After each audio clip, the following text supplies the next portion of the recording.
ನಾಡಿನ ಸಮಸ್ತ ಪ್ರಜ್ಞಾವಂತ ಭೀಮಬಂಧುಗಳಿಗೆ ನನ್ನ ಕ್ರಾಂತಿಕಾರಿ ಜೈ ಭೀಮ್ಗಳು.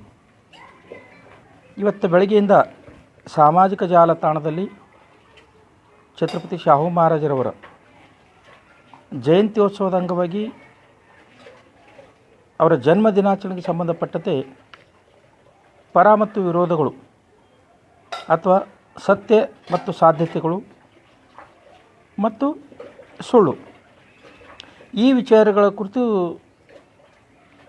ಸಾಕಷ್ಟು ಮಾಹಿತಿಯನ್ನು ನೋಡಿದೆ. ಹಲವು ನಾಡಿನ ಪ್ರಜ್ಞಾವಂತ ಮಹಿಳಾ ಪ್ರಜ್ಞಾವಂತರು ಮತ್ತು ಪುರುಷ ಪ್ರಜ್ಞಾವಂತರು, ಸಾಕಷ್ಟು ಜನ ಇಂಟಲೆಕ್ಚುಯಲ್ಸ್ ಕೂಡ ನನ್ನನ್ನು ವಿಚಾರಿಸಿದರು, ಸರ್ ಛತ್ರಪತಿ ಶಾಹು ಮಹಾರಾಜರ ಜನ್ಮ ದಿನಾಚರಣೆ ಇವತ್ತಿದೆಯಾ ಅಂತ. ನಾನು ಹೇಳಿದೆ ಇಲ್ಲ ಅಂತ, ಇವತ್ತಿಲ್ಲ. ಅವ್ರ ಜನ್ಮ ದಿನಾಚರಣೆ ಜುಲೈ 26. ಅದಕ್ಕೆ ಅವರು ಸಾಕಷ್ಟು ಜನ ನಾಡಿನಲ್ಲಿ ಪ್ರಜ್ಞಾವಂತರು ಅಥವಾ ಒಂದು ಇಂಟಲೆಕ್ಚುವಲ್ ಅನಿಸ್ಕೊಂಡಿರ್ತಕ್ಕಂಥ ಜನರ ಪೋಸ್ಟ್ಗಳು ಹಾಕ್ತರು. ಪ್ರಪ್ರಥಮವಾಗಿ ನಮ್ಮ ಸಮಾಜದ ಒಬ್ಬ ಮಹಿಳೆಗೂ ಮತ್ತು ಒಂದು ಈರ್ವರೆಗೂ ಆ್ಯಕ್ಟಿವಿಸ್ಟ್ಗಳಿಗೆ ಅಭಿನಂದನೆ ಸಲ್ಲಿಸ್ತೀನಿ. ಅವರು ತುಂಬ ಒತ್ತಾಯ ಹಾಕಿ, ಇಲ್ಲ ಇವತ್ತು ನೀವು ಲೈವ್ ಬಂದು ಹೇಳಲೇಬೇಕು, ಇಲ್ಲದೆ ಹೋದರೆ ಆ ತಪ್ಪು ಸಂದೇಶ ಯಥಾರೀತಿ ಮುಂದುವರ್ಸ್ಕೊಂಡು ಹೋಗ್ತದಲ್ಲ. ಕಳೆದ ಸಾಲಿನಲ್ಲೂ ಕೂಡ ಛತ್ರಪತಿ ಶಾಹು ಮಹಾರಾಜರ ಜನ್ಮ ದಿನಾಚರಣೆಗೆ ಸಂಬಂಧಪಟ್ಟಂತೆ ಅದೇ ಸುಳ್ಳು ಹೋಯಿತು ಅಂತ. ಬಂಧುಗಳೇ, ಈ ದೇಶದಲ್ಲಿ ಮೂಲ ಭಾರತೀಯ ಜನಾಂಗದ ಬಗ್ಗೆ, ಮೂಲ ಭಾರತೀಯ ಜನಾಂಗದ ನಾಯಕರುಗಳ ಬಗ್ಗೆ, ಅದರ ಜೊತೆಗೆ ಬಾಬಾ ಸಾಹೇಬ್ ಡಾಕ್ಟರ್ BR ಅಂಬೇಡ್ಕರ್ ಅವರ ವಿಚಾರಗಳು, ಅವರು ಬರೆದಿರತಕ್ಕಂಥ ಬರಹಗಳು, ಅವರ ತತ್ವ ಸಿದ್ಧಾಂತಗಳು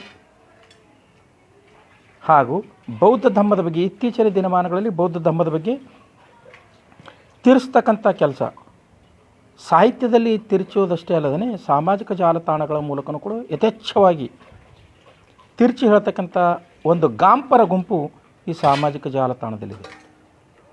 ಇಂಥ ಗಾಂಪರ ಗುಂಪಿನ ಮಧ್ಯದಲ್ಲಿ ನನ್ನ ಪ್ರಜ್ಞಾವಂತ ಸಮಾಜದ ಆ್ಯಕ್ಟಿವಿಸ್ಟ್ಗಳು ಕೂಡ ಗೂಗಲ್ನ ಸಹಾಯದಿಂದ, ವಿಕಿಪೀಡಿಯಾ ಸಹಾಯದಿಂದ ತಮಗೆ ಮನಸ್ಸಿಗೆ ಬಂದದ್ದೇ ಹೇಳ್ತಕ್ಕಂಥದ್ದು, ತಮಗೆ ತೋಚಿದ್ದೇ ಗೀಸ್ತಕ್ಕಂಥದ್ದು ಮಾಡ್ತಾಯಿದ್ದಾರೆ. ದಯವಿಟ್ಟು ತಾವೆಲ್ಲರೂ ಕೂಡ, ಅಥವಾ ಈ ರೀತಿ ಕೃತ್ಯ ಮಾಡ್ತಕ್ಕಂಥ, ಈ ರೀತಿ ಪ್ರಮಾದ ಮಾಡ್ತಕ್ಕಂಥ ಯಾರೇ ನನ್ನ ಸ್ನೇಹಿತರು ಅದನ್ನು ಮುಂದುವರಿಸಬಾರ್ದತ್ತೆ ಅವರಲ್ಲಿ ಕಳಕಳಿ ಮನವಿ ಮಾಡ್ಕೋತೀನಿ. ಇವತ್ತು ನಾನು ಆ ವಿಷಯಕ್ಕೆ ಸಂಬಂಧಪಟ್ಟಂಗೆ ಒಂದಿಷ್ಟು ಕ್ಲಾರಿಫಿಕೇಷನ್ ಕೊಡೋಕ್ಕೆ ಸಂಬಂಧಪಡ್ತೀನಿ. ನಮ್ಮ ಒಬ್ಬ ಆ್ಯಕ್ಟಿವಿಸ್ಟ್ ಮೇಡಮ್ ಅವ್ರು ಕೇಳಿದ್ರೆ ಏನಂದರೆ, ಸರ್ ನಾವು ಇವರು ಬರೆದದ್ದು ಸರಿ ಅಂತ ತಿಳ್ಕೊತಿದ್ದಿಲ್ಲ, ಆದರೆ ಆಯುಷ್ಮಾನ್ ರಾಜರತ್ನವರು ಕೂಡ ಇವತ್ತು ದಿವಸ ಶುಭ ಕೋರಿದ್ದಾರೆ, ಮತ್ತು ಒಬ್ಬರು ಭಂತೇಜಿಯವರು ಕೂಡ ಇವತ್ತು ದಿವಸ ಹಾರ್ದಿಕ ಶುಭಾಶಯನ ಹೇಳಿದ್ದಾರೆ. ಅದಕ್ಕಾಗಿ ನಾವು ನಿಮ್ಮನ್ನು ಕೇಳಬೇಕಾಯಿತು ಅಂತಕ್ಕಂಥದ್ದು. ಸ್ನೇಹಿತರೆ, ನನ್ನನ್ನು ಒಳಗೊಂಡಂತೆ ಎಲ್ಲ ಬರಹಗಾರನು ಮತ್ತು ಸಾಹಿತ್ಯಗಳನ್ನು, ಭಾಷಣಕಾರರನ್ನು ಅನುಲಕ್ಷಿಸಿ ಮಾತಾಡ್ತಾ ಇದ್ದೇನೆ. ಈ ಕಲುಷಿತ ವಾತಾವರಣದಲ್ಲಿ, ಈ ಜಾತಿವಾದಿ ರಾಷ್ಟ್ರದಲ್ಲಿ ಭಾರತದ ಮೂಲ ಭಾರತೀಯ ಮಹಾಪುರುಷರ ಬಗ್ಗೆ ಚರಿತ್ರೆ ನಿತ್ತರಿಸ್ತಕ್ಕಂಥ ಕೆಲಸ ನಡೆದಿದೆ. ಅದಕ್ಕೆ ನಾವು ಮಾತನಾಡೋ ಪೂರ್ವದಲ್ಲಿ, ಬರೆಯೋ ಪೂರ್ವದಲ್ಲಿ, ಭಾಷಣ ಮಾಡೋ ಪೂರ್ವದಲ್ಲಿ ಸತ್ಯಾಸತ್ಯತೆಗಳ ಬಗ್ಗೆ ಪುನರಾವಲೋಕನ ಮಾಡಿಕೊಳ್ತಕ್ಕಂಥದ್ದು ತುಂಬ ಮುಖ್ಯವಾಗಿರ್ತಕ್ಕಂಥದ್ದು. ಅದಕ್ಕಾಗಿ ಇವತ್ತಿನ ದಿವಸ ಉದಾಹರಣೆಗೆ ತೆಗೆದುಕೊಂಡಾಗ ನಿಮ್ಮ ಗಮನಕ್ಕೆ ತರ್ತೀನಿ, ಸಾಕಷ್ಟು ವಿಷಯಗಳು ಬಾಬಾ ಸಾಹೇಬ್ರ ಬಗ್ಗೆ ಎಷ್ಟು ತಿರ್ಚಿ ಬೇರೆ ಯಾರೂ ಹೇಳ್ತಾ ಇಲ್ಲ. ಅವ್ರ ಕಾಯಕ ಇದೆ, ಅವ್ರು ಮಾಡ್ತಾರೆ. ಮನುವಾದಿಗಳು ಅವ್ರಿಗೆ ಅದಕ್ಕಾಗಿ ದುಡ್ಡು ಕೊಡ್ತಾರೆ. ಬಾಡಿಗೆ ಭಾಷಣಕಾರರಿಗೆ ದುಡ್ಡು ಕೊಡ್ತಾರೆ. ನಮ್ಮ ಸಮಾಜದ ಬಗ್ಗೆ ಕೆಟ್ಟದಾಗಿ ಮಾತಾಡೋಕೆ, ಮೂಲ ಭಾರತೀಯರ ಬಗ್ಗೆ ಕೆಟ್ಟದಾಗಿ ಮಾತಾಡೋಕೆ, ಭಾರತದ ಸಂವಿಧಾನದ ಚಾರಿತ್ರಿಕ ಹಿನ್ನೆಲೆ ಬಗ್ಗೆ ತಪ್ಪು ಹೇಳೋಕೆ, ಬಾಬಾ ಸಾಹೇಬ್ ಡಾಕ್ಟರ್ BR ಅಂಬೇಡ್ಕರ್ ಅವರ ವಿಚಾರಧಾರೆಗಳನ್ನು ತಿರ್ಚಿ ಹೇಳೋ ಸಲುವಾಗಿ ಅವರಿಗೆ ದುಡ್ಡು ಕೊಡ್ತಾರೆ.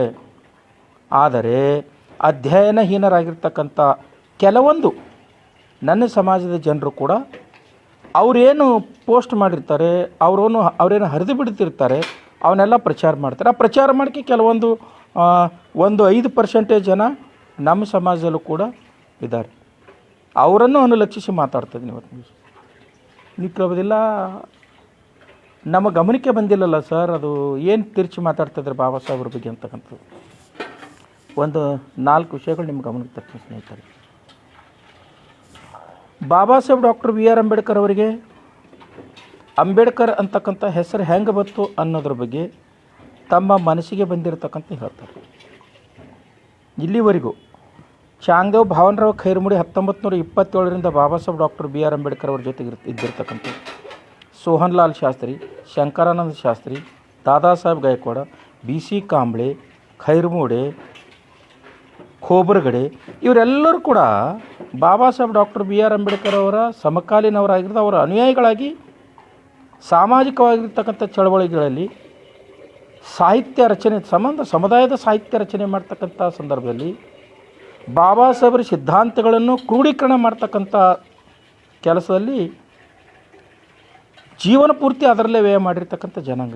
ಇವರು ಬಾಬಾ ಸಾಹೇಬರಿಗೆ ಅಂಬೇಡ್ಕರ್ ಅಂತಕ್ಕಂಥ ಸರ್ನೇಮ್ ಹೆಂಗೆ ಬಂತು ಅನ್ನೋದ್ರ ಬಗ್ಗೆ ತುಂಬ ಚೆನ್ನಾಗಿ ಕೊಟ್ಟಿದ್ದಾರೆ. ಸೊ ಅದರ ಬಗ್ಗೆ ತಾವು ಅಧ್ಯಯನ ಮಾಡ್ಕೋಬೇಕು, ಬೇರೆ ಯಾರದ್ದು ಹೇಳೋದಕ್ಕೆ ಕೇಳಬಾರ್ದು. ಚಾಂಗ್ದೇವ್ ಖೈರ್ಮುಡಿ ಲಿಟ್ರೇಚರ್ ಅಂತಕ್ಕಂಥದ್ದು. ಇನ್ನು ಎಷ್ಟೋ ಜನ ಭಾಷಣ ಮಾಡ್ತಕ್ಕಂಥ ಸಂದರ್ಭದಲ್ಲಿ ನೋಡಿದ್ವಿ, ಅದು ಎಷ್ಟು ಹೇಳ್ತಾರೆ ಅಂದರೆ, ಎಷ್ಟು ಆ ವಿಷಯವನ್ನು ಎಷ್ಟು ಒಂದು ಗರ್ವಲಿಂದ ಹೇಳ್ತಾರಂದರೆ, 1931ರಲ್ಲಿ Baba Saheb doctor B R Ambedkar ಅವರು ರೌಂಡ್ ಟೇಬಲ್ ಕಾನ್ಫರೆನ್ಸ್ ಮುಗಿಸಿ ಬಂದಿರತಕ್ಕಂಥ ಸಂದರ್ಭದಲ್ಲಿ ಬಾಂಬೆದಲ್ಲಿ ಇಳಿದಾಗ ರಮಾತ್ ಅವರಿಗೆ ಸೀರೆ ಇದ್ದಿಲ್ಲ, ಅವರು ಶಾಲು ಸುತ್ತಕೊಂಡು ಬಾಬಾ ಸಾಹೇಬ್ರ ಸ್ವಾಗತ ಮಾಡಲು ಹೇಳಿದ್ರಂತ. ಇದು ಅವಿವೇಕಿ ಪರಮಾವಧಿ, ಇದು ತಪ್ಪು ಸಂದೇಶ. ಗಂಗಾಧರ್ ಸತ್ತಾಗ Baba Saheb doctor B R Ambedkar ಅವರು ಮಹಾಡದಲ್ಲಿದ್ದರು. ಅವರು ಸತ್ತ ಸುದ್ದಿ ಕೇಳಿ ಮನೆಗೆ ಬಂದಾಗ ಅವರಿಗೆ ಜೇಬಿನಲ್ಲಿ ಒಂದು ಪೈಸಾ ಇದ್ದಿಲ್ಲ ಅನ್ನೋದು ಇದು ಸುಳ್ಳು ಸಂದೇಶ. ಮೊನ್ನೆ ಇತ್ತೀಚೆಗೆ ಇವತ್ತು ದಿವಸ ಒಬ್ಬರು ರಾಜ್ಯ ನಿರ್ದೇಶಕರು ನನ್ನನ್ನು ಒಂದು ಪ್ರಶ್ನೆ ಮಾಡಿದ್ರು.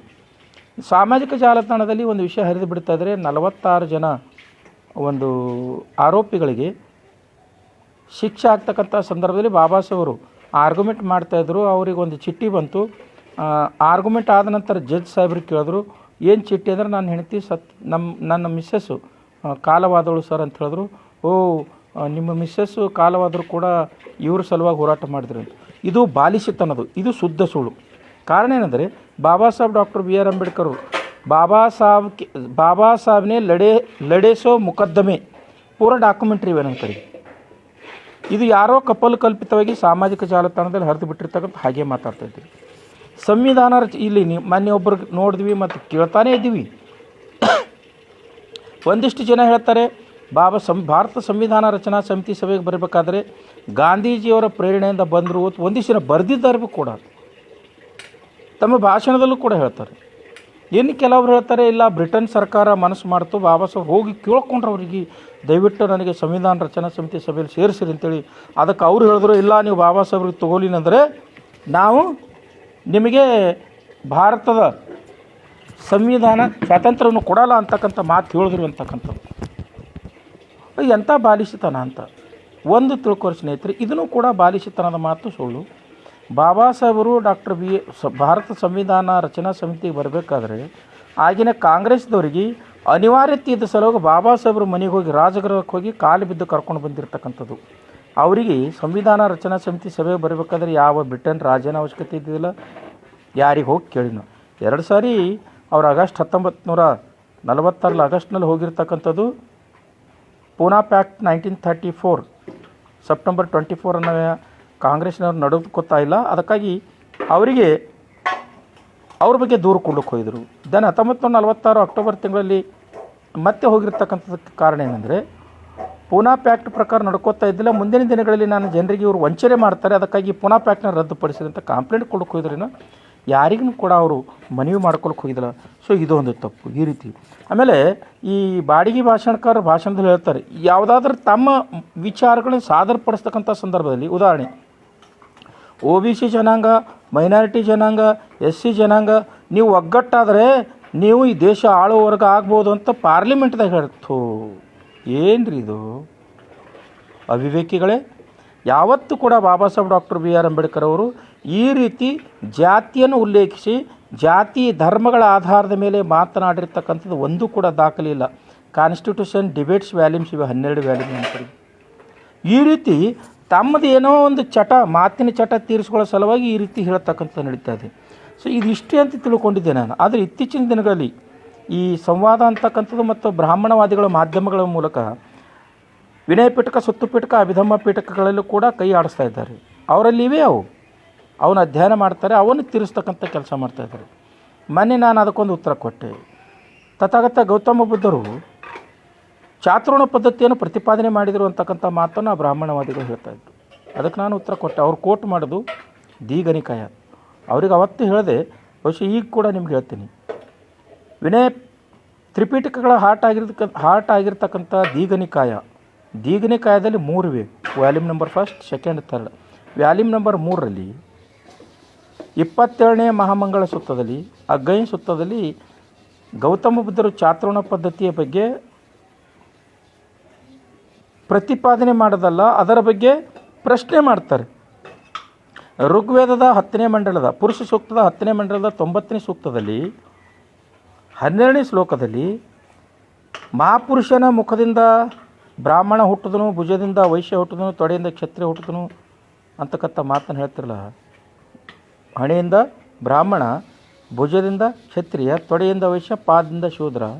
ಇದು ಸಾಧ್ಯವೇ ಅಂತಕ್ಕಂಥ ಪ್ರಶ್ನೆಗಳು ಮಾಡಿದ್ದಾರೆ ತಥಾಗತರು. ಆದರೆ ಅವ್ರು ಹೇಳ್ತಾರೆ ಬುದ್ಧ ಪ್ರತಿಪಾದನೆ ಮಾಡಿದ್ದಾರೆ ಅಂತ ಉಲ್ಲೇಖ ಮಾಡಿ ಹೇಳ್ತಾರೆ.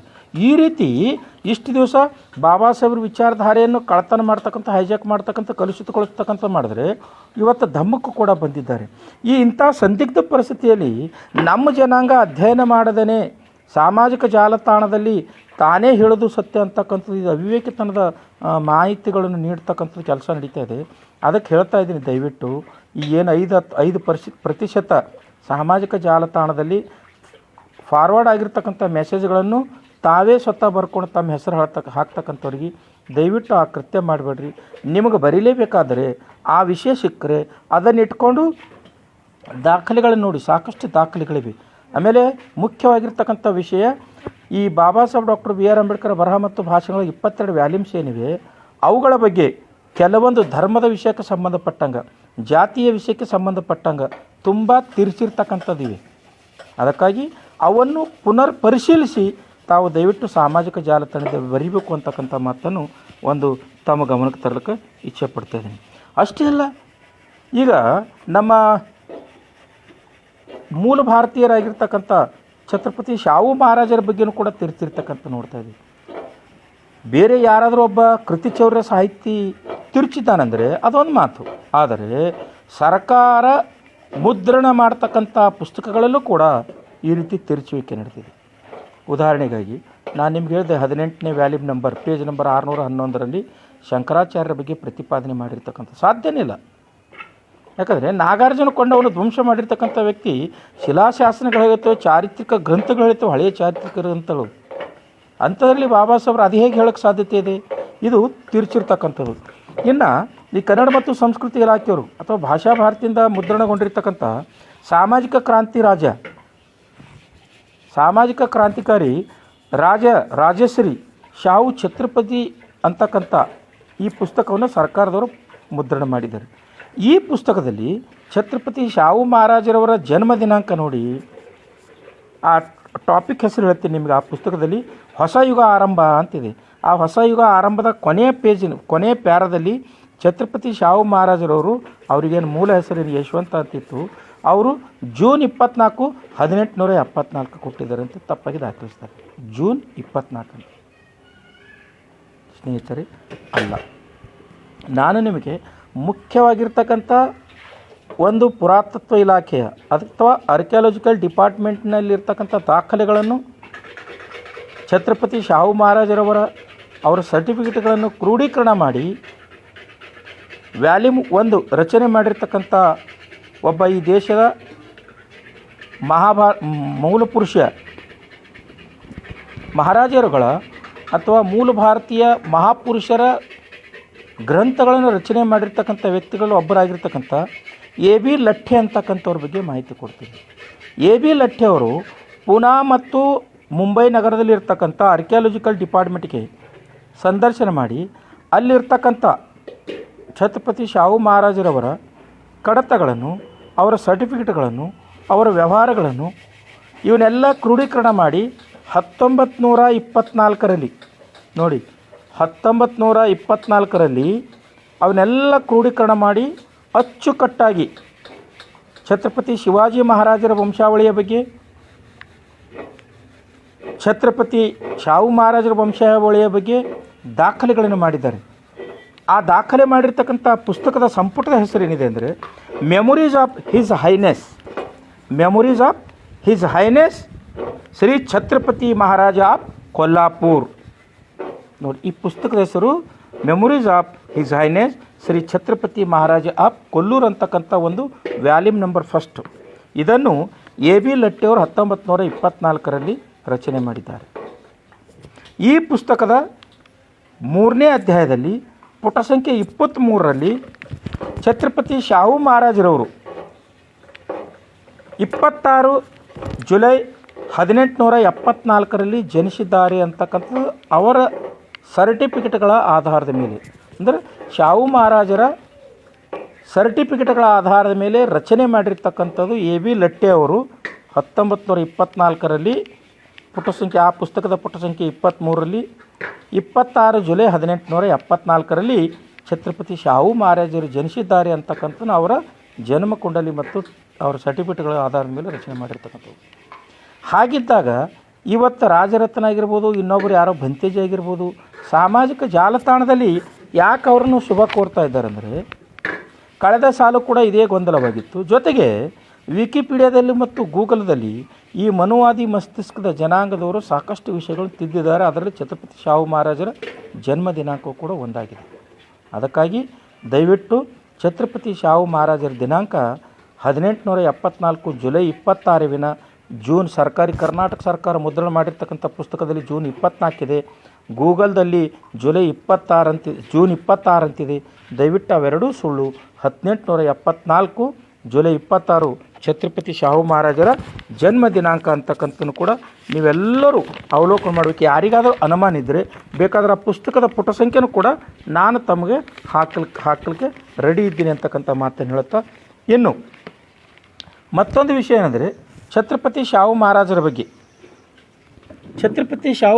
ಬಗ್ಗೆ ನಿಮಗೊಂದಿಷ್ಟು ಮಾಹಿತಿ ಕೊಡ್ತೀನಿ. ಆ ಪುಸ್ತಕದಲ್ಲಿ ತುಂಬ ಅದ್ಭುತವಾಗಿರ್ತಕ್ಕಂಥ ಮಾಹಿತಿಯನ್ನು ಲೇಖಕರಾಗಿರ್ತಕ್ಕಂಥ ಲಟ್ಟೆಯವರು ಕೊಟ್ಟಿರ್ತಕ್ಕಂಥದ್ದು ಛತ್ರಪತಿ ಶಾಹು ಮಹಾರಾಜರ ಬಗ್ಗೆ. ಛತ್ರಪತಿ ಶಾಹು ಮಹಾರಾಜರು ಮೂಲತಃವಾಗಿ ಭೋಸಲೆ ಸಂಸ್ಥಾನಕ್ಕೆ ಸೇರಿರ್ತಕ್ಕಂಥವ್ರು. ಭೋಸಲೆ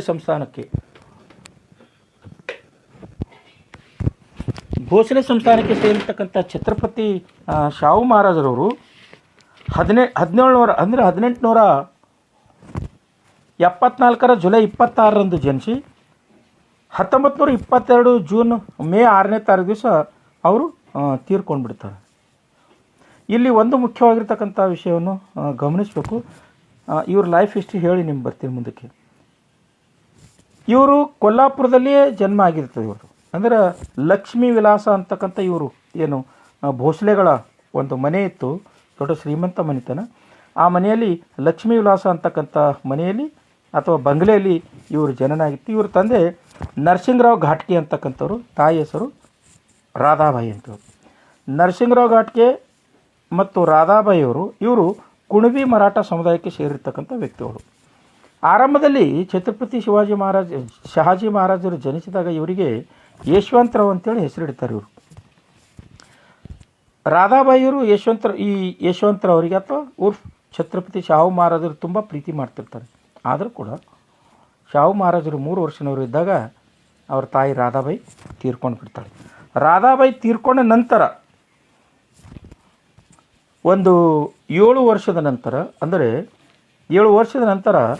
ಈ ನರಸಿಂಗರಾವ್ ಅವರಿಗೆ ಅವ್ರ ಸಂಬಂಧಿಕರಾಗಿರ್ತಕ್ಕಂಥ 6ನೇ ಶಿವಾಜಿಯ ಮರಾಠ ಸಂಸ್ಥಾನದ ಅರಸರಾಗಿರ್ತಕ್ಕಂಥ ಆ ಭೋಸಲೆ ಸಂಸ್ಥಾನ ಅಂದರೆ ಅವಾಗ ಭೋಸಲೆ ಅಂತ ಕರಿತೀವಿ. ಭೋಸಲೆ ಸಂಸ್ಥಾನದ ಅರಸರಾಗಿರ್ತಕ್ಕಂಥ 6ನೇ ಶಿವಾಜಿಯ ವಿಧವಾ ಹೆಂಡತಿ ಆಗಿರ್ತಕ್ಕಂಥ ಆನಂದಿಬಾಯಿ ಏನು ಮಾಡ್ತಾರೆ, ನರಸಿಂಗರಾವ್ ಅವರಿಗೆ ಕಾಂಟ್ಯಾಕ್ಟ್ ಮಾಡಿಬಿಟ್ಟು ಸ್ಫುರದ್ರೂಪಿ ಆಗಿರ್ತಕ್ಕಂಥ ಮುದ್ದಾದ ದುಂಡಾದ ಒಂದು ದೇಹದಾಢ್ಯವನ್ನು ಹೊಂದಿರತಕ್ಕಂಥ ಈ ಯಶವಂತರಾವರಿಗೆ ಆನಂದಿಬಾಯಿ ಅವರು ಏನು ಮಾಡ್ತಾರೆ, ಈ ಭೋಸಲೆ ಸಂಸ್ಥಾನಕ್ಕೆ, ಕೊಲ್ಲಾಪುರ ಸಂಸ್ಥಾನಕ್ಕೆ ದತ್ತಕ್ಕೆ ತೆಗೆದುಕೊಳ್ತಾರೆ.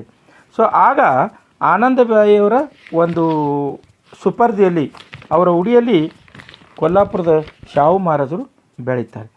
ಬೆಳೆದಾಗ ಆರಂಭದಲ್ಲಿ ಇವ್ರ ಹೆಸರು ಯಶವಂತರಾಯಿತು. ತದನಂತರ ಇವರಿಗೆ ಅಂದರೆ ಶಾಲಾ ದಾಖಲಾತಿ ಆದ ನಂತರ ಛತ್ರಪತಿ ಶಾಹು ಮಹಾರಾಜ್ ಅಥವಾ ಉರ್ಫ್ ಯಶವಂತರವ್ರಿಗೆ ಏನಂತ ಕರಿತಾರೆ ಅಂದರೆ ಮೆಹರ್ಬಾನ್ ಶ್ರೀಮಂತ ಯಶವಂತರಾವ್ ಸರ್ಜೇರಾವ್ ಘಾಟ್ಗೆ ಅಂತ ಕರಿತಿದ್ರು ಇವರಿಗೆ. 1874ರಿಂದ 1884ರವರೆಗೆ ಮೆಹರ್ಬಾನ್ ಶ್ರೀಮಂತ್ ಯಶವಂತರಾವ್ ಸರ್ಜೇರಾವ್ ಘಾಟ್ಗೆ ಅಂತ ಕರಿತಾ ಇದ್ರು ಇವ್ರಿಗೆ. ಯಾವಾಗ ಆನಂದಿಬಾಯಿಯವರು ಛತ್ರಪತಿ ಶಾಹು ಮಹಾರಾಜರು ಅಂದರೆ ಯಶವಂತರಾವನ್ನು ದತ್ತಕ್ಕೆ ತೆಗೆದುಕೊಂಡ್ರು, ಅವರು ಪಟ್ಟಾಭಿಷೇಕ ಆಗುತ್ತೆ. ಯಾವಾಗ 1894ರಲ್ಲಿ, ನೀವೆಲ್ಲ ಕೇಳಿದ್ರಿ. ಈ ಪಟ್ಟಾಭಿಷೇಕ ಆದ ನಂತರ ಛತ್ರಪತಿ ಶಾಹು ಮಹಾರಾಜರ ಹೆಸರು ಏನಿತ್ತಂದರೆ ಕ್ಷತ್ರಿಯ ಕುಲವತನಗಳ ಶಹನ್ಶಾದೀಶ್ವರ. ನೋಡಿರಿ, ಕ್ಷತ್ರಿಯ ಕುಲವತನಗಳ ಶಹನ್ಶಾದೀಶ್ವರ ಶ್ರೀಮಂತ ರಾಜಶ್ರೀ ಶ್ರೀ ಶಾಹು ಛತ್ರಪತಿ ಮಹಾರಾಜ ಸಾಹೇಬ್ ಬಹದ್ದೂರ್. ಇದು ಶಾಹು ಮಹಾರಾಜರ ಹೆಸರು. ಯಾವಾಗ ಅವರು ಈ ಕೊಲ್ಲಾಪುರದ ಪ್ರಾಂತೀಯ ಅರಸರಾಗ್ತಾರೆ, ಆವಾಗ ಅವರಿಗಿರ್ತಕ್ಕಂಥ ಈ ಹೆಸರು. ಸೊ ಈ ಹೆಸರು ಪಡೆದಿರ್ತಕ್ಕಂಥ ಶಾಹು ಮಹಾರಾಜರವರು ಯಾವಾಗ 1894ರಲ್ಲಿ ಅವರಿಗೇನು ಪಟ್ಟಾಭಿಷೇಕ ಆಗ್ತದೋ, ಆ ಪಟ್ಟಾಭಿಷೇಕ ಆಗ್ತಕ್ಕಂಥ ಸಂದರ್ಭದಲ್ಲಿ ಒಂದು ಸಂಸ್ಕಾರ ಅಂತಕ್ಕಂಥದ್ದು ಇರ್ತದೆ, ಕ್ಷತ್ರಿಯನಿಗೆ ಮಾಡ್ತಕ್ಕಂಥ ಸಂಸ್ಕಾರ. ಆ ಕ್ಷತ್ರಿಯನಿಗೆ ಮಾಡ್ತಕ್ಕಂಥ ಸಂಸ್ಕಾರವನ್ನು ಅವರ ಆಸ್ಥಾನದಲ್ಲಿರ್ತಕ್ಕಂಥ ಬ್ರಾಹ್ಮಣ ಪುರೋಹಿತರು ತಿರಸ್ಕರಿಸ್ತಾರೆ. ಯಾಕೆ ತಿರಸ್ಕರ್ತಾರೆ ಅಂದರೆ, ಇಲ್ಲ ನಮ್ಮ ಧಾರ್ಮಿಕ ಗ್ರಂಥವಾಗಿರ್ತಕ್ಕಂಥ ಮನುಸ್ಮೃತಿ ಅನ್ವಯ ಅಥವಾ ನಮ್ಮ ಪುರಾಣಗಳನ್ವಯ ಶೂದ್ರರಿಗೆ ನಾವು ಸಂಸ್ಕಾರಗಳು ಕೊಡೋದಿಲ್ಲ ಅಂತಕ್ಕಂಥ ಮಾತನಾಡ್ತಾರೆ. ಆವಾಗ ಎಜುಕೇಟೆಡ್ ಆಗಿರ್ತಕ್ಕಂಥ ಛತ್ರಪತಿ ಶಾಹು ಮಹಾರಾಜರು ಏನು ಮಾಡಿಬಿಡ್ತಾರೆ ಅಂದರೆ, ಅವರು ಪುರೋಹಿತರು ತಿರಸ್ಕಾರ ಮಾಡಿದಾಗ ಪಂಚಗಂಗಾದಲ್ಲಿ ಸ್ನಾನ ಮಾಡಿ ಪಟ್ಟಾಭಿಷೇಕ ಮಾಡ್ಕೋತಾರೆ ಅವರು. ತದನಂತರ ಅವ್ರು ಏನು ಮಾಡಿಬಿಡ್ತಾರೆ ಅಂದರೆ, ಈ ಪುರೋಹಿತರಿಗೆ ಕೊಟ್ಟಿರ್ತಕ್ಕಂಥ ಈ ಇನಾಮಿ ಜಮೀನೆಲ್ಲ ರದ್ದುಪಡಿಸಿ ಸರ್ಕಾರಕ್ಕೆ ಮುಟ್ಟುಗೋಲು ಹಾಕೊಂಡ್ಬಿಡ್ತಾರೆ. ಆವಾಗ ಮನುವಾದಿ ಮಸ್ತಿಷ್ಕದ ಈ ಬ್ರಾಹ್ಮಣವಾದಿಗಳು ಏನು ಮಾಡಿಬಿಡ್ತಾರೆ ಅಂದರೆ, ತಮ್ಮ ಜಗದ್ಗುರುಗಳಾಗಿರ್ತಕ್ಕಂಥ ಕುರ್ತಕೋಟಿ ಶಂಕರಾಚಾರ್ಯ ಹತ್ರ ಹೋಗಿ ದೂರನ್ನು ಕೊಡ್ತಾರೆ. ಈ ರೀತಿ ಛತ್ರಪತಿ ಶಾಹು ಮಹಾರಾಜರು ನಾವು ನಮ್ಮ ಧಾರ್ಮಿಕ ಗ್ರಂಥವಾಗಿರ್ತಕ್ಕಂಥ ಮನುಸ್ಮೃತಿ ಅನ್ವಯ ಅವರಿಗೆ ಕ್ಷತ್ರಿಯ ಸಂಸ್ಕಾರಗಳು ಕೊಡದೇ ಇದ್ದ ಪ್ರಯುಕ್ತ ಅವರು ನಮ್ಮನ್ನು ಇನಾಮಿ ಜಮೀನನ್ನು ಕಿತ್ಕೊಂಡಿದ್ದಾರೆ, ನ್ಯಾಯ ಕೊಡಬೇಕು ಅಂತಕ್ಕಂಥ ಮಾತನ್ನು ಹೇಳಿದಾಗ ಆ ಶಂಕರಾಚಾರ್ಯರು ಛತ್ರಪತಿ ಶಾಹು ಮಹಾರಾಜರ ಹತ್ರ ಉದ್ದಟತನದಿಂದ ಮಾತನಾಡಬೇಕು ಅಂತ ಬರಬೇಕು ಅಂತಕ್ಕಂಥ ಸಂದರ್ಭದಲ್ಲಿ ಮಹಾರಾಜರು ಏನು ಮಾಡಿಬಿಡ್ತಾರೆ, ಇಂಥ ಜಾತಿವಾದಿ ಜನಾಂಗಕ್ಕೆ, ಮನುವಾದಿ ಮಸ್ತಿಷ್ಕದ ಜನಾಂಗದವರಿಗೆ ಅವ್ರ ಜೊತೆ ಏನು ಚರ್ಚೆ ಮಾಡಬೇಕು ಅಂತ ತಿಳಿದು ಆ ಕುರ್ತಕೋಟಿ ಶಂಕರಾಚಾರ್ಯನೇ ಗಡಿಪಾರು ಮಾಡಿಬಿಡ್ತಾರೆ ಛತ್ರಪತಿ ಶಾಹು ಮಹಾರಾಜ್. ನೋಡಿ ಎಂಥ ಧೈರ್ಯಶಾಲಿ ಇರ್ಬೋದು ನಮ್ಮ ಮಹಾಪುರುಷ ರಾಜ ಅಂತಕ್ಕಂಥದ್ದು ನೀವು ಅರ್ಥ ಮಾಡ್ಕೋಬೇಕು. ಈ ರೀತಿ ಬ್ರಾಹ್ಮಣರಿಂದ ಹಂತ ಹಂತವಾಗಿ ಇನಾಮಿ ಜಮೀನು ಕಿತ್ಕೊಂಡಿರ್ತಕ್ಕಂಥ ಛತ್ರಪತಿ ಶಾಹು ಮಹಾರಾಜರು ಅವರು ಪಟ್ಟಾಭಿಷೇಕ ಆದ 2 ವರ್ಷದ ನಂತರ ಅಂದರೆ 1896ರಲ್ಲಿ ಈ ಶೂದ್ರ ಜನಾಂಗದವರಿಗೆ 22 ಶಾಲೆಗಳನ್ನು ಮತ್ತು 22 ವಸತಿ ನಿಲಯಗಳನ್ನು ಆರಂಭ ಮಾಡಿ ಇವರಿಗೆ ಗುಣಮಟ್ಟದ ಶಿಕ್ಷಣ ಕೊಡಲು ಅಣಿಯಾಗ್ತಾರೆ ಶಾಹು ಮಹಾರಾಜರು. ಪಟ್ಟಾಭಿಷೇಕ ಆದ 2 ತಿಂಗಳು. ನಮ್ಮ ಜನಾಂಗ 40-50 ವರ್ಷ ಶಾಸಕರ ಸಂಸದರಿದ್ದರೂ ಕೂಡ ಒಂದು ಸಮಾಜಕ್ಕಾಗಿ ಒಂದು ಕಲ್ಲು ಕೂಡ ಇಟ್ಟಿಲ್ಲ ಇವರು. ಆದರೆ 2 ವರ್ಷದಲ್ಲಿ ಶಾಹು ಮಹಾರಾಜರು 22 ಶಾಲೆಗಳು, 22 ವಸತಿ ನಿಲಯಗಳನ್ನು ಆರಂಭ ಮಾಡಿ ಅವ್ರೇನು ಮಾಡಿಬಿಡ್ತಾರೆ ಅಂದರೆ, ಎಲ್ಲ ಜನರಿಗೆ ಅಂದರೆ OBC ಜನಾಂಗದ ಮಕ್ಕಳು, SC ST ಜನಾಂಗದ ಮಕ್ಕಳು ಗುಣಾತ್ಮಕ ಶಿಕ್ಷಣ ಪಡಿಬೇಕಂತೇಳಿ ಅವರು ಆಸ್ತಿಯನ್ನು ಸೌಲಭ್ಯವನ್ನು ಕಲ್ಪಿಸ್ಕೊಡ್ತಾರೆ. ಆದಾಗ್ಯೂ ಕೂಡ ಈ SC ST ಜನಾಂಗದ ಮಕ್ಕಳು ಶಾಲೆಗೆ ಬರುವುದನ್ನು ತೀವ್ರ ಮಾಡೋದಿಲ್ಲ, ಅಂದರೆ ಬರೋದಿಲ್ಲ. ಅವಾಗ ಏನು ಮಾಡಿಬಿಡ್ತಾರೆ ಅಂದರೆ 3 ತಿಂಗಳ ಸ್ಕಾಲರ್ಶಿಪ್ಪನ್ನು ಡಿಕ್ಲೇರ್ ಮಾಡಿ ಅಡ್ವಾನ್ಸ್ ಆಗಿ ಸ್ಕಾಲರ್ಶಿಪ್ ಕೊಡ್ತೀನಿ ಅಂತಕ್ಕಂಥ ಮಾತನ್ನು ಹೇಳಿದಾಗ ವಿದ್ಯಾರ್ಥಿಗಳು ಶಾಲೆಗೆ ದಾಖಲಾಗಲಿಕ್ಕೆ ಆಗಮಿಸಿರ್ತಾರೆ ಸ್ನೇಹಿತರೆ. ಅದಷ್ಟೇ ಅಲ್ಲದೆ ನೀವೆಲ್ಲರೂ ನಿಮಗೆಲ್ಲ ಬಹುಶಃ ನೆನಪಿದೆ, 1902 ಜುಲೈ 26ನೇ ತಾರೀಕು ದಿವಸ ಛತ್ರಪತಿ ಶಾಹುಜಿ ಮಹಾರಾಜರ ಜನ್ಮ ದಿನಾಚರಣೆ ಇರ್ತದೆ.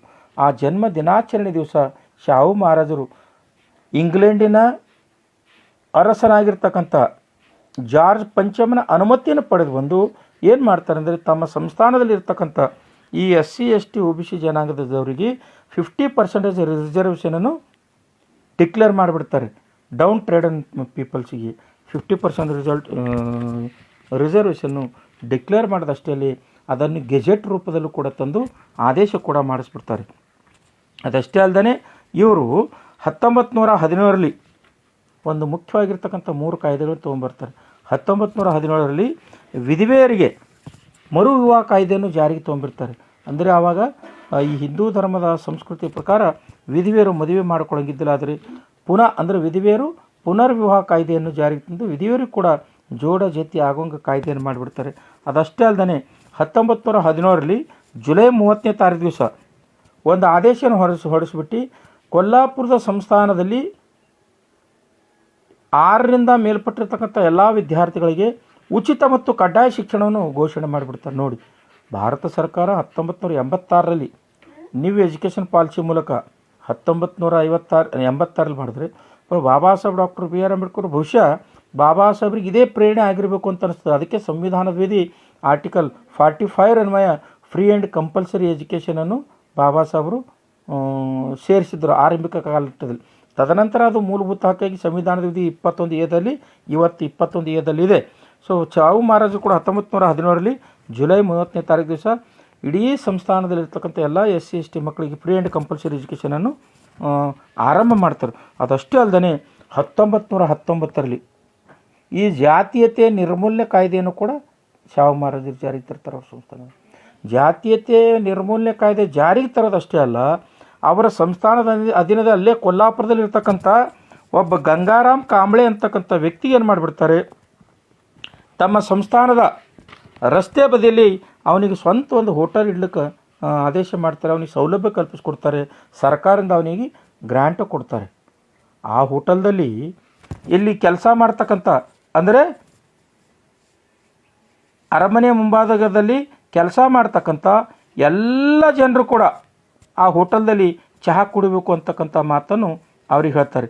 ಅದಷ್ಟೇ ಅಲ್ಲದೆ ಆ ಹೋಟೆಲ್ಗೆ ಡೈರೆಕ್ಟ್ ಅಂದರೆ ಆ ಹೋಟೆಲ್ಗೆ ಛತ್ರಪತಿ ಶಾಹು ಮಹಾರಾಜರವರೇ ಒಂದು ಹೆಸರು ಕೊಡ್ತಾರೆ, ಸತ್ಯ ಸುಧಾಕರ್ ಅಂಥೇಳಿ ಆ ಹೋಟೆಲ್ ಹೆಸರು. ಗಂಗಾರಾಮ್ ಕಾಂಬ್ಳೆಯನ್ನು ಆರಂಭ ಮಾಡಿನೂ ಆ ಹೋಟೆಲ್ದ ಹೆಸರು ಸತ್ಯ ಸುಧಾಕರ್ ಅಂತಕ್ಕಂಥ ಹೆಸರನ್ನು ಕೊಟ್ಟು ಅವ್ರೇನು ಮಾಡಿಬಿಡ್ತಾರೆ ಅಂದರೆ ಪ್ರತಿ ದಿವಸ ಕಚೇರಿ ಸಿಬ್ಬಂದಿಯವರು ಅಲ್ಲೇ ನಾಷ್ಟ ಮಾಡಬೇಕು, ಅಲ್ಲೇ ತಿಂಡಿ ಮಾಡಬೇಕು ಅಂತಕ್ಕಂಥ ನಿರ್ದೇಶನ ಕೊಡ್ತಾರೆ. ಆದರೆ ಜಾತಿವಾದಿ ಜನಾಂಗ ಈ ಬ್ರಾಹ್ಮಣವಾದಿಗಳು ಅದನ್ನು ತಿರಸ್ಕರಿಸ್ತಾರೆ. ಅವ್ರು ಹೋಗಂಗಿಲ್ಲ. ಆದರೂ ಕೂಡ ಯಾರು ಸೇವೆಗೆ ಅಂದರೆ ಸರ್ಕಾರಿ ಸೇವೆ ಬಯಸ್ತಿರೋ ಅವರಲ್ಲಿ ಕಂಪಲ್ಸರಿ ಟೀ ಕುಡಿಬೇಕು, ಅಲ್ಲೇ ನಾಷ್ಟ ಮಾಡಬೇಕು ಅಂತಕ್ಕಂಥ ಆದೇಶ ಮಾಡ್ಯಾರಂದರೆ ಛತ್ರಪತಿ ಶಾಹು ಮಹಾರಾಜರ ಎದೆಗಾರಿಕೆ ಎಷ್ಟಿರ್ಬೇಕು ಅರ್ಥ ಮಾಡ್ಕೋ ಸ್ನೇಹಿತರೆ. 1919ರಲ್ಲಿ ಇನ್ನೂ ಕೂಡ ಭಾರತದಲ್ಲಿ ಸ್ವಾತಂತ್ರ್ಯ ಬೇಕು ಅಂತಕ್ಕಂಥ ಚಳವಳಿ ಆರಂಭ ಆಗಿದ್ದಿಲ್ಲ. ಆ ಕಾಲಘಟ್ಟದಲ್ಲಿ ಈ ರೀತಿಯಾದ ಕ್ರಾಂತಿಕಾರಿ ಬದಲಾವಣೆ ತಂದಾರಂದರೆ ಅದಕ್ಕೆ ಬಾಬಾ ಸಾಹೇಬ್ ಡಾಕ್ಟರ್ BR ಅಂಬೇಡ್ಕರ್ ಛತ್ರಪತಿ ಶಾಹು ಮಹಾರಾಜರನ್ನು ಒಬ್ಬ ಹಿರಿಯಣ್ಣನ ದೃಷ್ಟಿಕೋನದಿಂದ ನೋಡ್ತಾಯಿದ್ರು. ಅದಷ್ಟೇ ಅಲ್ಲದೆ ಸ್ನೇಹಿತರೆ 1919ರಲ್ಲಿ ಜುಲೈ 12ನೇ ತಾರೀಕು ದಿವಸ ಛತ್ರಪತಿ ಶಾಹು ಮಹಾರಾಜರು ಅಂತರ್ಜಾತಿ ವಿವಾಹ ಕಾಯ್ದೆಯನ್ನು ಜಾರಿಗೆ ತಂದರು. ಅಂದರೆ ಯಾವ ವಧುವರರು ಅಥವಾ ಹುಡುಗ ಹುಡುಗಿ ಅಂತರ್ಜಾತಿ ವಿವಾಹ ಆಗ್ತಾರೋ ಅವರಿಗೆ ಸರ್ಕಾರದ ರಕ್ಷಣೆ ಮತ್ತು ಸೌಲಭ್ಯ ಕೊಡ್ತಕ್ಕಂಥ ಕಾನೂನನ್ನು 1919 ಜುಲೈ 12ನೇ ತಾರೀಕು ದಿವಸ ಜಾರಿಗೆ ತಂದರು. ಅದಷ್ಟೇ ಅಲ್ಲದೆ 1920ರಲ್ಲಿ ಈ ಖೋತಿ ಪದ್ಧತಿಯನ್ನು ಮಹಾರ್ ವತನನ್ನು ರದ್ದು ಮಾಡಿದಲ್ಲದೆ ಆ ಖೋತಿ ಪದ್ಧತಿಯನ್ನು ರದ್ದುಪಡಿಸೋರು. ಹಾಗೆ ಅದೇ ವರ್ಷ 1919 ಜನವರಿ 17ನೇ ತಾರೀಕು ದಿವಸ 1920 ಜನವರಿ 17ನೇ ತಾರೀಕು ದಿವಸ ಈ ದೇವದಾಸಿ ಪದ್ಧತಿಯನ್ನು ಕೂಡ ಛತ್ರಪತಿ ಶಾಹು ಮಹಾರಾಜರು ರದ್ದುಪಡಿಸ್ಯಾರ. ನೋಡಿ ಎಂಥ ಕ್ರಾಂತಿಕಾರಿ ವಿಚಾರ. ಒಂದು ಅಸ್ಪೃಶ್ಯತೆ ನಿರ್ಮೂಲನೆ ಮಾಡೋ ಸಲುವಾಗಿ ಆ ಗಂಗಾರಾಮ್ ಕಾಂಬ್ಳೆ ಹೋಟೆಲ್ ಆರಂಭ ಮಾಡಿದ್ರು. ಎರಡನೇದಾಗಿ ಹೋಟೆಲ್ಗೆ ಸತ್ಯ ಸುಧಾಕರ್ ಅಂತಕ್ಕಂಥ ಹೆಸರನ್ನಿಟ್ಟರು. ಮತ್ತು ಜಾತೀಯತೆ ನಿರ್ಮೂಲನೆ ಮಾಡೋ ಸಲುವಾಗಿ ಅಂತರ್ಜಾತಿ ವಿವಾಹವನ್ನು ಜಾರಿಗೆ ತಂದರು. ದೇವದಾಸಿ ಪದ್ಧತಿಯನ್ನು ರದ್ದುಪಡಿಸ್ತಕ್ಕಂಥ ಕಾನೂನು ತಂದರು. ವಿಧವೆಯರಿಗೆ ಮರು ವಿಧವೆ ಮಾಡತಕ್ಕಂಥ ಕಾನೂನು ತಂದರು. ಅದಷ್ಟೇ ಅಲ್ಲದೆ ಇವರು 1920ರಲ್ಲಿ ಸ್ವತಃ ಶಾಹು ಮಹಾರಾಜರೇ ಮಾಡ್ತಾರೆ. ಚಮ್ಮಾರ್ ಜಾತಿಗೆ ಸೇರಿರ್ತಕ್ಕಂಥ ಒಂದು ಹುಡುಗ ಕೊಲ್ಲಾಪುರದ ಮುನ್ಸಿಪಾಲ್ಟಿ ಚೇರ್ಮನ್ ಮಾಡ್ತಾರೆ. ನೋಡಿ 1920ರಲ್ಲಿ ಕೊಲ್ಲಾಪುರದಲ್ಲಿ ಮುನ್ಸಿಪಾಲ್ಟಿ ಏನಿದೆ ಆ ಮುನ್ಸಿಪಾಲ್ಟಿಗೆ ಒಬ್ಬ ಚಮ್ಮಾರ್ ಹುಡುಗನನ್ನು ಚೇರ್ಮನ್ನಾಗಿ ಮಾಡಿರ್ತಕ್ಕಂಥ ಕ್ರಾಂತಿಕಾರಿ ಶಾಹು ಮಹಾರಾಜರು. ಆಮೇಲೆ ಅಷ್ಟೇ ಅಲ್ಲದೇ ಈ ಕರ್ನಾಟಕದಲ್ಲಿ ಅಥವಾ ಈ ಭಾರತ ದೇಶದಲ್ಲಿ 1920ರ ಕಾಲಘಟ್ಟದಲ್ಲಿ, ಅಂದರೆ ಈ ದೇಶದಲ್ಲಿ ಭೂಮಿಯನ್ನು ರಾಷ್ಟ್ರೀಕರಣ ಮಾಡಬೇಕು ಮತ್ತು ಉಳುವವನಿಗೆ ಭೂಮಿ ಕಲ್ಪಿಸ್ಕೊಡ್ಬೇಕು ಅಂತಕ್ಕಂಥ ಒಂದು ಸದಾಶಯವನ್ನು ಹೊಂದಿರತಕ್ಕಂಥ ಶಾಹು ಮಹಾರಾಜರು 1920ರಲ್ಲಿ ಸರ್ಕಾರಿ ಗೈರಾಣಿ ಭೂಮಿಯನ್ನು ಈ SC ST OBC ಜನಾಂಗದವರಿಗೆ ಪಟ್ಟ ಮಾಡಿಸ್ತಕ್ಕಂಥ ಕ್ರಾಂತಿಕಾರಿ ಹೆಜ್ಜೆ ಇಟ್ಟಿರ್ತಕ್ಕಂಥವ್ರು ಶಾಹು ಮಹಾರಾಜರು. ಸೊ ಛತ್ರಪತಿ ಶಾಹು ಮಹಾರಾಜರು ಮತ್ತು ಬಾಬಾ ಸಾಹೇಬರ ಕೇವಲ 2 ಸಭೆಗಳಲ್ಲಿ, ಒಂದು ಒಣದಗಾಂವ್ನಲ್ಲಿ ಮತ್ತು ಮುಂಬೈಯಲ್ಲಿ ನಡೆದಿರ್ತಕ್ಕಂಥ ಸಭೆಯಲ್ಲಿ ಬಾಬಾ ಸಾಹೇಬರು ಮತ್ತು ಶಾಹು ಮಹಾರಾಜರು ಸೇರಿಕೊಂಡಿರ್ತಾರೆ. ಬಾಬಾ ಸಾಹೇಬರಿಗೆ ಪರಿಚಯ ಆಗದೆ ಯಾವಾಗ ಶಾಹು ಮಹಾರಾಜ ಅಂದರೆ 1919ರಲ್ಲಿ ಯಾವಾಗ ಸೌತ್ ಬ್ರೋ ಕಮಿಷನ್ ಬಂದಿರ್ತದೆ, ಆವಾಗ ಬಾಬಾ ಸಾಹೇಬ್ ಡಾಕ್ಟರ್ BR ಅಂಬೇಡ್ಕರ್ ಅವರು ಆ ಸೌತ್ ಬ್ರೋ ಕಮಿಷನ್ಗೆ ಈ SC ST ಜನಾಂಗದವರಿಗೆ ರಾಜಕೀಯ ಪ್ರಾತಿನಿಧ್ಯತೆ, ಸಾಮಾಜಿಕ ಸಮಾನತೆ, ಶೈಕ್ಷಣಿಕ ಸದಾವಕಾಶವನ್ನು ಕಲ್ಪಿಸ್ಕೊಡ್ಬೇಕು ಅಂತಕ್ಕಂಥ ರಿಟರ್ನ್ ಮೆಮೊರಂ ಕೊಟ್ಟಾಗ ಛತ್ರಪತಿ ಶಾಹು ಮಹಾರಾಜರು ಏನು ಮಾಡ್ತಾರೆ, ಅವರ ಆಸ್ಥಾನದಲ್ಲಿ ಇರ್ತಕ್ಕಂಥ ಅಧಿಕಾರಿಯಾಗಿರ್ತಕ್ಕಂಥ ಭಾಸ್ಕರ್ ರಾವ್ ಜಾಧವ್ ಅಂತಕ್ಕಂಥವ್ರಿಗೆ ಬಾಬಾ ಸಾಹೇಬ್ರ ಹತ್ರ ಕಳಿಸ್ತಾರೆ. ಬಾಬಾ ಸಾಹೇಬ್ರ ಕಡೆಯಿಂದ ಹೇಳ್ತಾರೆ ಅವ್ರಿಗೆ, ಭಾಸ್ಕರ್ ರಾವ್ ಜಾಧವ್ ಅವರಿಗೆ ಶಾಹು ಮಹಾರಾಜರು OBC ಜನಾಂಗದವರಿಗೂ ಕೂಡ ಈ ಪ್ರಾಂತೀಯ ಶಾಸಕಾಂಗ ಸಭೆಗಳಲ್ಲಿ ಮತ್ತು ಕೇಂದ್ರೀಯ ಶಾಸಕಾಂಗ ಸಭೆಗಳಲ್ಲಿ ಪ್ರಾತಿನಿಧ್ಯತೆಯನ್ನು ಕಲ್ಪಿಸ್ಕೊಡ್ತಕ್ಕಂಥ ಒಂದು ಲೆಟರ್ ಡ್ರಾಫ್ಟಿಂಗ್ ಮಾಡಿಕೊಡ್ರಿ ಅಂತಕ್ಕಂಥ ಮಾತನ್ನು ಹೇಳ್ತಾರೆ. ಭಾಸ್ಕರ್ ರಾವ್ ಜಾಧವ್ ಬಂದು ಬಾಬಾ ಸಾಹೇಬ್ರ ಕಡೆಯಿಂದ OBC ಜನಾಂಗದವರಿಗೆ ಪ್ರಾತಿನಿಧ್ಯ ಕಲ್ಪಿಸ್ಕೊಡ್ತಕ್ಕಂಥ ಲೆಟರನ್ನು ಸೌತ್ ಬ್ರೋ ಕಮಿಷನ್ಗೆ ಅಡ್ರೆಸ್ ಮಾಡಿ ತೆಗೆದುಕೊಂಡು ಹೋದಾಗ ಆವಾಗ ಅದನ್ನು ಓದಿರ್ತಕ್ಕಂಥ ಛತ್ರಪತಿ ಶಾಹು ಮಹಾರಾಜರು ತುಂಬ ಸಂತೋಷ ಪಡ್ತಾರೆ. ಆವಾಗಂತಾರೆ ನಮ್ಮ ಪ್ರಾಂತ್ಯದಲ್ಲಿ, ಅಂದರೆ ಮುಂಬೈ ಪ್ರಾಂತ್ಯದಲ್ಲಿ ಇಂಥ ಪ್ರಜ್ಞಾವಂತ, ಇಂಥ ತಿಳುವಳಿಕೆ, ಮುಂದಾಲೋಚನೆ ಇರ್ತಕ್ಕಂಥ ಒಬ್ಬ ಯುಗ ಪ್ರವರ್ತಕ ನಮ್ಮ ಪ್ರಾಂತ್ಯದಲ್ಲಿ ಹುಟ್ಟಾನಂತಕ್ಕಂಥ ತುಂಬ ಹೆಮ್ಮೆ ಪಟ್ಕೋತಾರೆ. ಅದಷ್ಟೇ ಅಲ್ಲ, 1920ರಲ್ಲಿ ನಡೆದಿರ್ತಕ್ಕಂಥ ಒಣದಗಾಂವ್ ಸಮ್ಮೇಳನದಲ್ಲಿ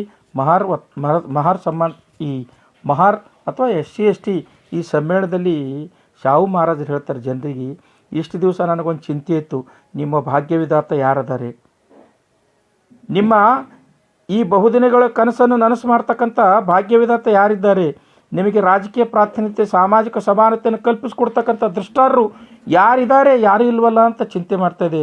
ಆದರೆ ಇವತ್ತು ನಾನು ಹೆಮ್ಮೆಯಿಂದ ಹೇಳ್ತೀನಿ, ಈ ದೇಶದ SC ST OBC ಜನಾಂಗದವರಿಗೆ ಬದುಕು ಕಟ್ಟಿಕೊಡ್ತಕ್ಕಂಥ ಒಬ್ಬ ಜ್ಞಾನ ಸೂರ್ಯ, ಕ್ರಾಂತಿ ಸೂರ್ಯ ಹುಟ್ಟಿದ್ದಾರೆ, ಅವರು ಡಾಕ್ಟರ್ BR ಅಂಬೇಡ್ಕರ್ ಅಂತಕ್ಕಂಥ ಮಾತನ್ನು ಛತ್ರಪತಿ ಶಾಹು ಮಹಾರಾಜರು ಹೇಳ್ತಾರೆ. ಸ್ನೇಹಿತರೆ, 1919ರಿಂದ 1920 ಒಂದು ವರ್ಷ ಬಾಬಾ ಸಾಹೇಬ್ ಮತ್ತು ಛತ್ರಪತಿ ಶಾಹು ಮಹಾರಾಜರಿಗೆ ಗೆಳತನವಿದ್ದದ್ದು.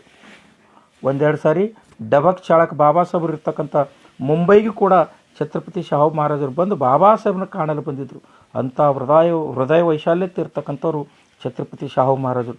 1920ಕ್ಕೆ ಬಾಬಾ ಸಾಹೇಬ್ ಡಾಕ್ಟರ್ BR ಅಂಬೇಡ್ಕರ್ ಏನು ಲಂಡನ್ದಲ್ಲಿ ಅವರು MSc ಮತ್ತು ಗ್ರೇಜಿನ್ ಕಾಲೇಜಿನಲ್ಲಿ ಭಾರತ್ಲ ಅರ್ಧಕ್ಕೆ ಬಿಟ್ಟು ಬಂದಿದ್ದರು.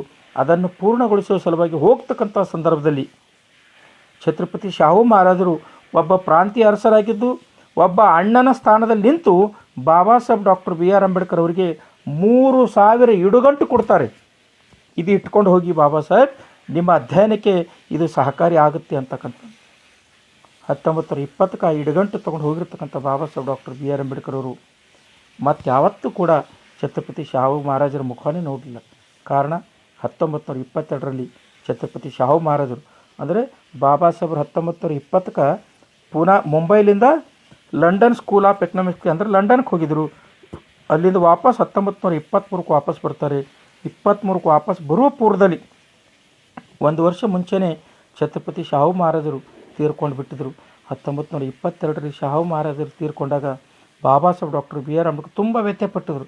ತಮಗಿರ್ತಕ್ಕಂಥ ಒಬ್ಬ ಬ್ಯಾಕ್ ಬೋನ್, ಸತ್ಯಶೋಧಕ ಸಮಾಜದ ರೂವಾರಿಗಳು, ಮಾರ್ಗದರ್ಶಕರು, ಬ್ರಾಹ್ಮಣೇತರ ಚಳವಳಿಯ ಜನಕರು, ಅದಷ್ಟೇ ಅಲ್ಲದೆ ಇಡೀ ಮುಂಬೈ ಪ್ರಾಂತ್ಯದಲ್ಲಿರ್ತಕ್ಕಂಥ SC ST OBC ಜನಾಂಗದವರಿಗೆ ಅಕ್ಷರ, ಅರಿವು, ಅನ್ನ, ಅಧಿಕಾರ, ಆತ್ಮಾಭಿಮಾನ ಕಲಿಸ್ಕೊಡ್ಬೇಕು ಅಂತಕ್ಕಂಥ ವಿಶಾಲ ಮನೋಧೋರಣೆ ಇರ್ತಕ್ಕಂಥ ಒಬ್ಬ ಯುಗ ಪ್ರವರ್ತಕ ನನ್ನ ಹಿರಿಯಣ್ಣ ತೀರ್ಕೊಂಡ್ರಲ್ಲ ಅಂತಕ್ಕಂಥ ಮನೋವೇದನೆಯನ್ನು ಬಾಬಾ ಸಾಹೇಬ್ ಡಾಕ್ಟರ್ BR ಅಂಬೇಡ್ಕರ್ ಅವರು ತೋರ್ಪಡಿಸಿರ್ತಕ್ಕಂಥ ನಾವು ಕಾಣ್ತೀವಿ. ಸ್ನೇಹಿತರೆ, ಈ ರೀತಿ ಇಂಥ ಯುಗ ಪ್ರವರ್ತಕರಾಗಿರ್ತಕ್ಕಂಥ ಬಾಬಾ ಸಾಹೇಬ್ ಡಾಕ್ಟರ್ BR ಅಂಬೇಡ್ಕರ್ ಅವರ ಹಿರಿಯಣ್ಣನ ಸಮಾನರಾಗಿರ್ತಕ್ಕಂಥ ಛತ್ರಪತಿ ಶಾಹು ಮಹಾರಾಜರವರ ಜನ್ಮ ದಿನಾಚರಣೆಯನ್ನು ನಾವು ಈ ರೀತಿ ಗೊಂದಲಮಯ ಸೃಷ್ಟಿ ಮಾಡಬಾರ್ದು ಅಂತಕ್ಕಂಥ ಮನವಿಯನ್ನು ಸಲ್ಲಿಸ್ತಾ ಇದ್ದೀನಿ.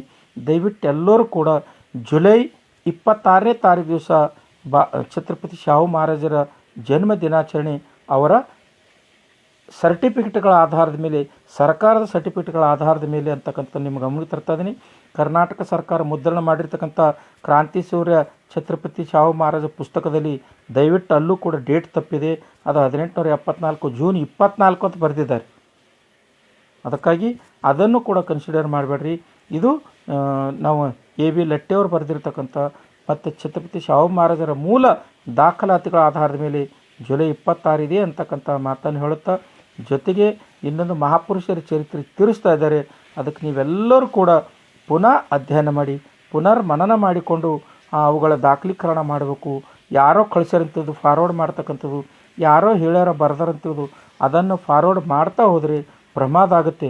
ಸ್ನೇಹಿತರೆ, ಇದು ನಮ್ಮ ಮಹಾಪುರುಷರ, ಇದು ಭಾರತದ ಮೂಲ ಭಾರತೀಯರ ಚರಿತ್ರೆ ತಿದ್ದದಾಯಿತು. ಅರೆ ಸ್ವತಃ ಅವ್ರ ಚರಿತ್ರೆನೇ ಅವ್ರಿಗೆ ಗೊತ್ತಿಲ್ಲ.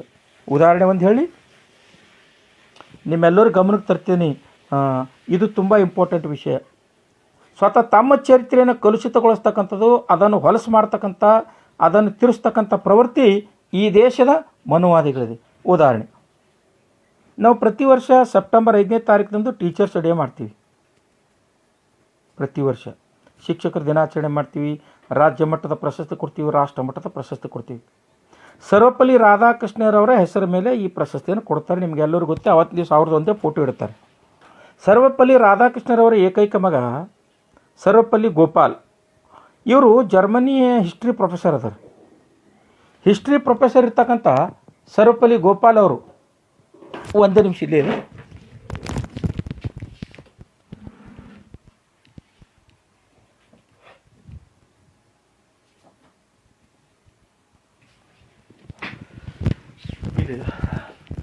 ಸರ್ವಪಲ್ಲಿ ಗೋಪಾಲ್ ಅವರು ಒಂದು ಪುಸ್ತಕ ಬರೆದಿದ್ದಾರೆ ಅವ್ರ ಅಪ್ಪನ ಕುರಿತು. ಯಾರ ಬಗ್ಗೆ? ರಾಧಾಕೃಷ್ಣರ ಬಗ್ಗೆ. ಆ ಪುಸ್ತಕದ ಹೆಸರು ನೋಡಿ ದಯವಿಟ್ಟು, ರಾಧಾಕೃಷ್ಣ ಎ ಬಯೋಗ್ರಫಿ ಅಂತ. ಆ ಪುಸ್ತಕದಲ್ಲಿ ಸರ್ವಪಲ್ಲಿ ಗೋಪಾಲ್ ಅವರು ಹೇಳ್ತಾರೆ, ಸ್ನೇಹಿತರೆ, ನನ್ನ ತಂದೆ ಹುಟ್ಟಿರ್ತಕ್ಕಂಥದ್ದು 1887 ಸೆಪ್ಟೆಂಬರ್ 20ನೇ ತಾರೀಕು.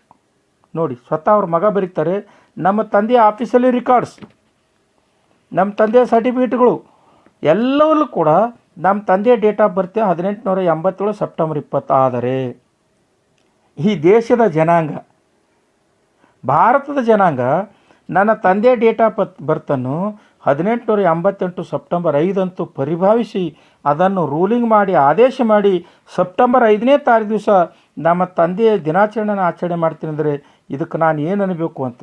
ಮೂರ್ಖತನದ ಪರಮಾವಧಿಯೋ, ಅವಿವೇಕಿತನವೋ, ಅಥವಾ ಇದನ್ನು ಏನು ಮುಗ್ಧತನವೋ ಅಂತಕ್ಕಂಥದ್ದು ಸರ್ವಪಲ್ಲಿ ಗೋಪಾಲ್ ಅವರು ಹೇಳಿರ್ತಕ್ಕಂಥದ್ದು. ಈ ರೀತಿ ತಮ್ಮ ಜನಾಂಗದ, ತಮ್ಮ ರಾಷ್ಟ್ರ ನಾಯಕರ, ತಮ್ಮ ರಾಜಕೀಯ ನಾಯಕರ ಚರಿತ್ರೆಯನ್ನು ತಿದ್ದತಕ್ಕಂಥದ್ದು ಈ ಜನಾಂಗದ ಕೃತ್ಯ ಆಗಿದೆ. ಆದರೆ ನಮ್ಮ ಮಹಾಪುರುಷರ ಬಗ್ಗೆ ಹೇಗೆ ಬಿಡ್ತಾರೆ? ಅದಕ್ಕಾಗಿ ಸ್ನೇಹಿತರೆ, ಬಾಬಾ ಸಾಹೇಬರ ವಿಷಯದಲ್ಲಿ ಬರೀತಕ್ಕಂಥ ಸಂದರ್ಭದಲ್ಲಿ, ಮಾತಾಡ್ತಕ್ಕಂಥ ಸಂದರ್ಭದಲ್ಲಿ ನೀವು ಹಿಂದಿ, ಇಂಗ್ಲೀಷ್ನಲ್ಲಿರ್ತಕ್ಕಂಥ ಸಾಕಷ್ಟು ಡಾಕ್ಯುಮೆಂಟ್ರಿಗಳಿವೆ, ಅವನ್ನು ಅಧ್ಯಯನ ಮಾಡಿ. ವ್ಯಾಲ್ಯೂಮ್ನಲ್ಲಿ ಸಾಕಷ್ಟು ತಪ್ಪುಗಳಿವೆ. ಅದು ಧರ್ಮಕ್ಕೆ ಸಂಬಂಧಪಟ್ಟಿರ್ತಕ್ಕಂಥ, ಜಾತಿಗೆ ಸಂಬಂಧಪಟ್ಟಿರ್ತಕ್ಕಂಥ, ಅಸ್ಪೃಶ್ಯತೆಗೆ ಸಂಬಂಧಪಟ್ಟಿರ್ತಕ್ಕಂಥ, ಚಾತುರ್ವರ್ಣಕ್ಕೆ ಸಂಬಂಧಪಟ್ಟಿರ್ತಕ್ಕಂಥ ವಿಷಯಗಳು ಸಾಕಷ್ಟು ತಪ್ಪುಗಳಿವೆ. ಆ ತಪ್ಪುಗಳನ್ನು ಯಥಾರೀತಿ ಹೇಳಿದ್ದೆ ಆದರೆ ನಮ್ಮ ಮುಂದಿನ ಪೀಳಿಗೆನೂ ಕೂಡ ಅದನ್ನೇ ಹೇಳ್ಕೊತಾ ಅದನ್ನೇ ಪರಿಭಾವಿಸ್ತಾರೆ. ಅದಕ್ಕಾಗಿ ಬಾಬಾ ಸಾಹೇಬ್ರ ವಿಷಯ ಇರಲಿ, ಸಂವಿಧಾನ ವಿಷಯ ಇರಲಿ, ನನ್ನ ಸಮುದಾಯದ ವಿಷಯ ಇರಲಿ, ಈ ದೇಶದ ಮೂಲ ಭಾರತೀಯ ಮಹಾಪುರುಷರ ವಿಷಯ ಇರಲಿ, ಇದನ್ನು ನಾವು ಇಂಗ್ಲೀಷ್, ಹಿಂದಿ, ಮರಾಠಿಯಲ್ಲಿರ್ತಕ್ಕಂಥ ಅವರ ಸಮಕಾಲೀನ ಲೇಖಕರ ಬರಹಗಳನ್ನು ಮಾತ್ರ ಅಧ್ಯಯನ ಮಾಡಿ ಬರಿತಕ್ಕಂಥ ಹವ್ಯಾಸ ಹಾಕಬೇಕು ಅಂತಕ್ಕಂಥ ಮಾತನ್ನು ಹೇಳ್ತಾ, ಸಾಕಷ್ಟು ಪುಸ್ತಕಗಳು ಕನ್ನಡದಲ್ಲಿ ತುಂಬ ಬಾಬಾ ಸಾಹೇಬ್ರ ವಿಚಾರಧಾರೆಗಳನ್ನು ತಿರುಚಿ ಬರೆದಿರ್ತಕ್ಕಂಥದ್ದು. ಉದಾಹರಣೆಗಾಗಿ ಇಲ್ಲೇ ಗುಲ್ಬರ್ಗದಲ್ಲಿ ಒಬ್ಬ ಪ್ರೊಫೆಸರ್ ಅಂತಕ್ಕಂಥ ಸಾಹಿತಿ ಬಾಬಾ ಸಾಹೇಬ್ರ ಬಗ್ಗೆ ತುಂಬ ಅನುಚಿತವಾಗಿ, ಆಮೇಲೆ ಅಸಭ್ಯವಾಗಿ ಬರೆದಿರ್ತಕ್ಕಂಥ ನೋಡಿದ್ದೇವೆ. ಅದಕ್ಕಾಗಿ ದಯವಿಟ್ಟು ಬರಹಗಾರರಾಗಲಿ, ಭಾಷಣಕಾರರಾಗಲಿ, ಅಥವಾ ಸಾಮಾಜಿಕ ಜಾಲತಾಣದ ಲೇಖಕರಾಗಲಿ ನೀವು ಅಧ್ಯಯನ ಮಾಡಿ ಬಾಬಾ ಸಾಹೇಬ್ರ ವಿಚಾರಗಳನ್ನು ಬರಿಬೇಕು ಅಂತಕ್ಕಂಥ ಮಾತನ್ನು ಹೇಳುತ್ತಾ ನಾನು ಇಲ್ಲಿಗೆ ನನ್ನ ಮಾತು ಮುಗಿಸ್ತೇನೆ. ಸಾಯಂಕಾಲ ಗೂಗಲ್ನಲ್ಲಿ ಮಂಗಳೂರು ಯೂನಿವರ್ಸಿಟಿಯ ಒಂದು ವಿಷಯದ ಬಗ್ಗೆ ಮಾತಾಡ್ತಾ ಇದ್ದೇನೆ. ಸಾಧ್ಯವಾದವರು ನಾನು ಫೇಸ್ಬುಕ್ನಲ್ಲಿ ಆ ಗೂಗಲ್ ಮೀಟ್ ID ಇದೆ, ಇವತ್ತು ಜಾಯ್ನ್ ಆಗಿ 7 ಗಂಟೆಗೆ ಕಾರ್ಯಕ್ರಮ ಇದೆ ಅಂತಕ್ಕಂಥ ಮಾತನ್ನು ಹೇಳುತ್ತಾ, ಪುನಃ ನಮ್ಮೆಲ್ಲ ಮೂಲ ಭಾರತೀಯ ಮಹಾಪುರುಷರಿಗೆ ನನಗೆ ಬದುಕು ಕಟ್ಟಿಕೊಟ್ಟಿರ್ತಕ್ಕಂಥ ಬಾಬಾ ಸಾಹೇಬ್ ಡಾಕ್ಟರ್ BR ಅಂಬೇಡ್ಕರ್ ಅವರಿಗೆ ಮತ್ತು ಈ ಜ್ಞಾನದ ಬೆಳಕನ್ನು ದಾರಿಯನ್ನು ತೋರಿರ್ತಕ್ಕಂಥ ತಥಾಗತ ಗೌತಮ ಬುದ್ಧರಿಗೆ ವಂದಿಸಿ ನನ್ನ ಮಾತು ಮುಗಿಸ್ತೇನೆ. ಜೈ ಭೀಮ್, ನಮೋ ಬುದ್ಧಾಯ.